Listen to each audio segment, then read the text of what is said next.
Hi guys, I'm Yana from English Buff, and today I'm going to share with you my personal experience of taking the TOEFL test, namely speaking part. I took it not so long time ago myself with the overall score 113, which is C2 level. While preparing for the exam, I worked out some key points or key tips that helped me to reach a desirable score. All of them I'm going to outline in this video, so watch it up to the end.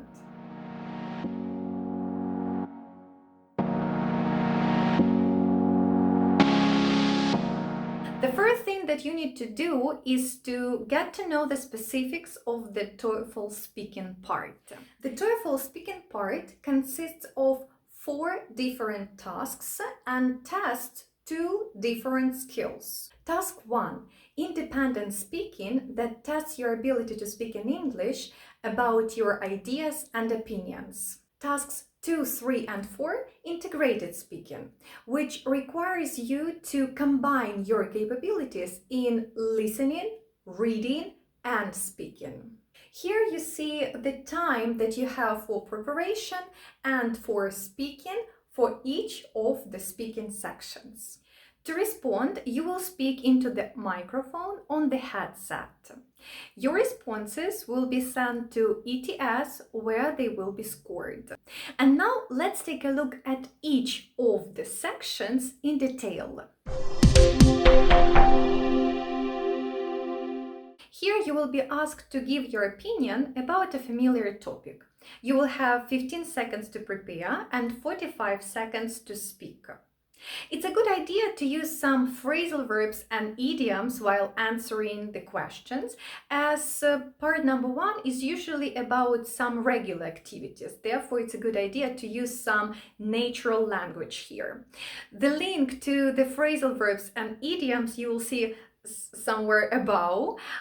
There is the list of the most popular idioms that you can find them on my videos. The same about the phrasal verbs. The tasks for the independent speaking may be different. Therefore, it's a good idea to find some past papers and to train all of them, just to be ready for any type of the question. Now, let's take a look at the task.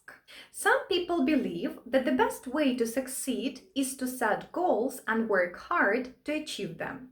Other people think that hard work is not as important as good luck. Which point of view do you think is true and why? Unfortunately, I cannot use any speaking template for this part as their tasks may be different. However, something that I can use are some phrases that are suitable for any topic and any tasks. Of course, these are some conditional sentences. Usually I use conditional 1 or 2, sometimes even the third one when I regret about something that happened in the past. If you already forgot this grammar, you will see the link somewhere there to revise it. The next thing is inversion.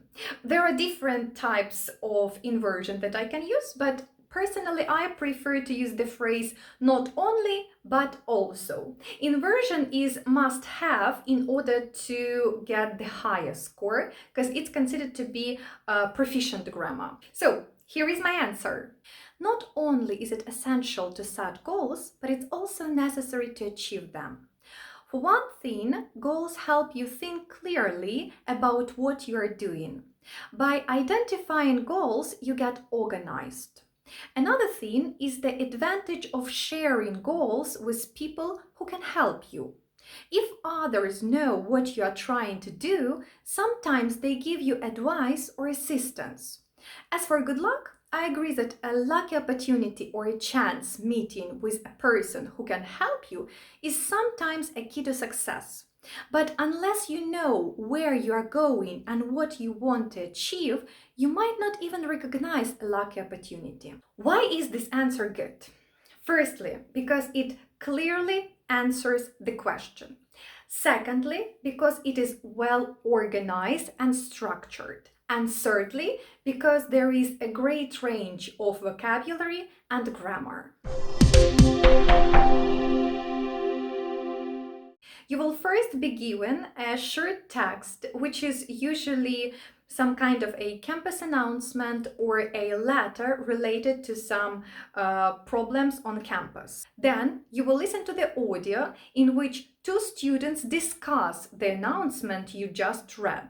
Finally, you will be asked to summarize what the student has just told. Let's take a look at the task. Here is a short passage about a new policy for vehicles on campus. Pause this video to read it. Now you will hear a conversation between two students who discuss that announcement. Let's listen. Well, I don't mind paying a parking fee, and I even think that $20 is reasonable. But my concern is that some of us are using more than one car. And since the registration's for the car, not the student, well, then you have to pay $40 so you can drive both of your cars on campus. But you're only one student. See what I mean? Like me, sometimes I have to take my husband's car, and one time last semester, I didn't have it registered and I got a ticket. I think that every student should pay a parking fee, and then just put a parking permit on the windshield of whatever car the student is driving that day. Don't you? After the listening part, you will be given 30 seconds to prepare. For this part, I use speaking template. There are not so many phrases in this template, but still I found it pretty useful when I took my exam. Although the text states that the student cast discredit on this point in view of the fact that. And somewhere at the end I add he or she substantiates it by mentioning that. Now let's see how I managed to implement it into my answer. Although the text states that the parking permit should be for every vehicle you park in campus lots, the student cast discredit on this point in view of the fact that people may have several cars in the family. So it's better to pay $20 registration for the student who needs the parking space rather than for the vehicle that the student's driving. She substantiates it by mentioning that last term, when she had to drive her husband's car, she got a ticket even though she had a paid permit for her own car.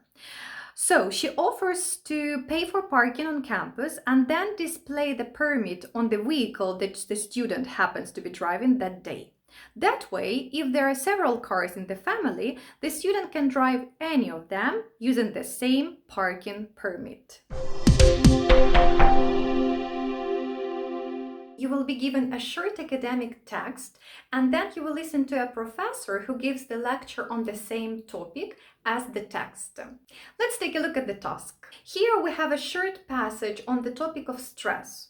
Pause the recording to read the task.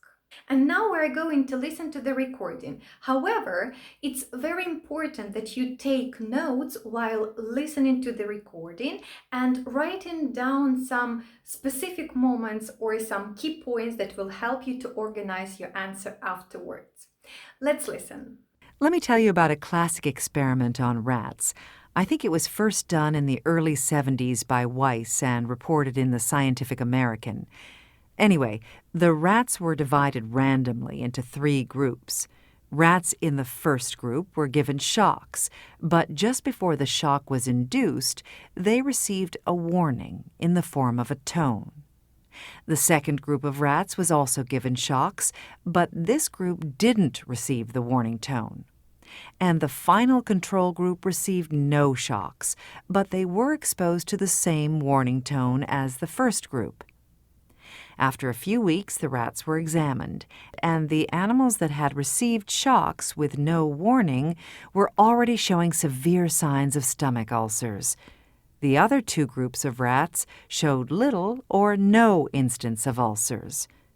According to Weiss, the experiment confirmed that unexpected events are more stressful than those that can be predicted. In related experiments, there was also evidence that even a small amount of control over the circumstances surrounding the stress can lower the negative effects. When rats were allowed to select their own rest and feeding times, they experienced less physical damage than did rats that received the same amount of rest and feeding at times that were selected for them.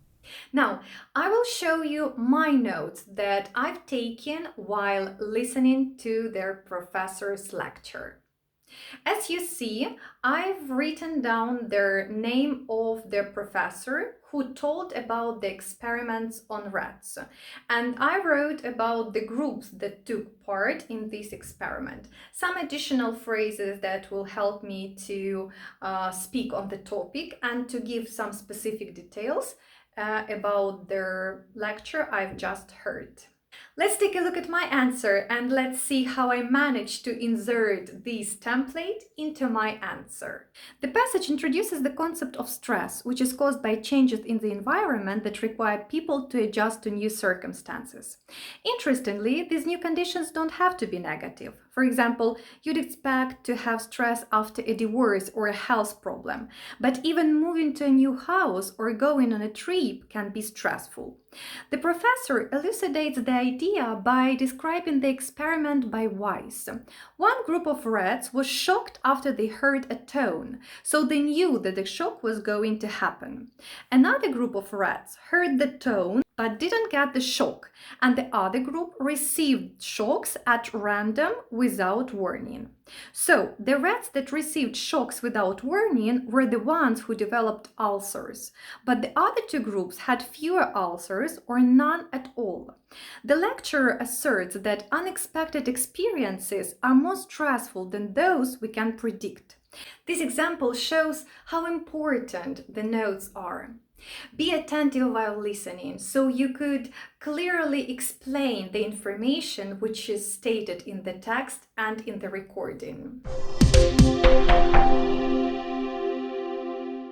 Speaking part 4. Unlike parts 2 and 3, this part number 4, doesn't require you to read a passage and listen to a recording, but it's also not as straightforward as independent task. This section or this part requires you to respond to a listening passage alone. Once again, before listening to the recording, I prepare some paper and a pencil to take notes.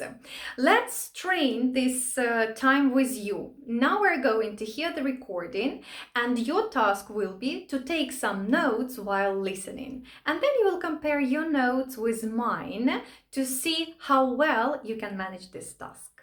Let's listen. Although cities have not generally been associated with wildlife, there are many species that have become so much a part of the urban landscape that they are, for the most part, unnoticed neighbors. For example, in New York's Central Park, almost 300 species of birds have been identified. Urban parks certainly provide some of the world's safest and, in many ways, best wildlife habitats. And as the natural habitats shrink, well, these urban parks will become more and more important to the conservation of wildlife, including not only birds, but also freshwater animals and even small mammals. So, as you see, man-made areas are one important type of habitat in cities. But artificial structures in the urban landscape, these can also provide a home for animals that adapt to life in the city. For instance, chimney swifts are birds that originally lived in hollow trees, but now chimney swifts are commonly found in the long brick chimneys in factories or other vertical shafts in tall buildings. Think about it. A city has more chimneys than there are hollow trees in a forest of equal area. Consequently, these birds flock to the city. Another case of adaptation is the urban drainage system, which is usually made up of concrete ditches, and they naturally attract stream and marsh animals. Again, to use New York City as an example, probably 250 species of fish are found in the harbor, many of which make their way into the pools and ponds and ditches in the New York drainage system. In Boston, the Back Bay was actually designed to create habitats and attract marshland wildlife to the city. Okay, so here are my notes. Let's compare. What I've written. Definitely, I've written New York Central Park, that it has birds, mammals, freshwater animals. Then I've written about Back Bay in Boston, that this is a marshland. Chimney swifts, that they are now found in brick chimneys, and some information about fish. And here is my answer. The professor gives a brief overview of the types of habitats for wildlife found in cities. One of the most impressive examples of a man-made area is Central Park in New York, which has become a heaven for hundreds of species of birds, small mammals, and even freshwater animals that live in the streams and lakes. Back Bay in Boston is a marshland environment that was developed to provide habitats for wildlife. Artificial structures allow wildlife to adapt to city living by using some space that has similar advantages to those of natural habitat. According to the lecturer, one instance of this is the chimney swift. This is a small bird that makes its home in hollow trees, but it has adapted itself to the city by nesting in chimneys.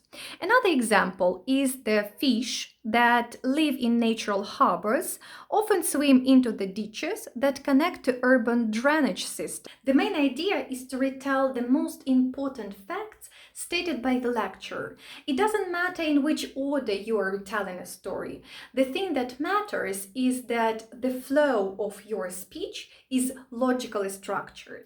Speaking is one of the most feared parts of any language test. The key here is preparation. So before taking the exam, make sure that you can take proper notes while listening and reading so that you could be very precise while answering the question. Prepare a template with useful phrases that will help you to tell your opinion, your beliefs, to make some contrast or to link your ideas. Remember to speak clearly. If the examiner struggles to understand you, the game is over. Prioritize showing off your English level over your real opinion. It's not obligatory to tell the truth. TOEFL is not a lie detector. This is a test that tests your language skills. So it's better to adjust your answer to your language skills rather than to your real opinion. And the last thing, don't get distracted. I know that the room will be full of other people who may talk at the same time. Block yourself from other candidates and concentrate on your own voice and own answer. There will be no other chance to take the test and get the best score. That's it for today. Thank you so much for watching this video and wish you good luck with your exam. Bye-bye.